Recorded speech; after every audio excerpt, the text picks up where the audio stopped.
Does 28 years later feel different to 28 days and 28 weeks later? I think it does, and I think for a very good reason, so let me explain why. First of all, my name's Zara and I love all things horror, so if that sounds like your sort of thing, you should give me a follow. And I've recently watched 28 Years Later twice, once at its world premiere and then again last night, and I have some thoughts about this film. We start off with 28 Days Later, which is set in 2002, and this is the very beginning of the outbreak of the rage virus. And we know from our experience with COVID-19 that the beginning of an outbreak is all about escape, it's about fear. We see our characters fleeing the virus, trying to find a safe zone, being chased by these rabid infected, and the tone of the film is designed to instill that fear in you. This mania, this feeling of being very unsafe. We then move into 28 weeks later, and at this point in the virus, we are trying to understand it and we are trying to contain it with this little clean zone set up in the centre of London. And with that containment, the tone of this film is all about claustrophobia. We see these characters moving through different parts of the city, and at every turn they are being cornered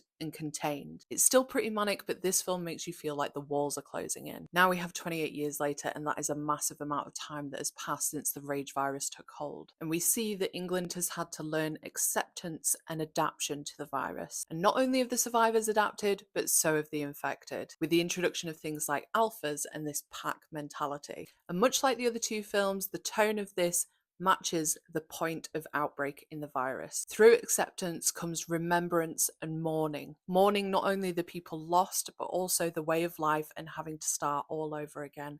And that is what we feel in this film. So yes, 28 years later does feel different to the other two films, but only in the same way that 28 weeks later feels different to 28 days later. We've gone from escape and fear through to understanding and containment, and now we're at the point of acceptance and adaptation, and I think that comes through fantastic writing and vision, and one of the many reasons why I think 28 years later is a brilliant addition to the franchise, and you should definitely go and see it this weekend.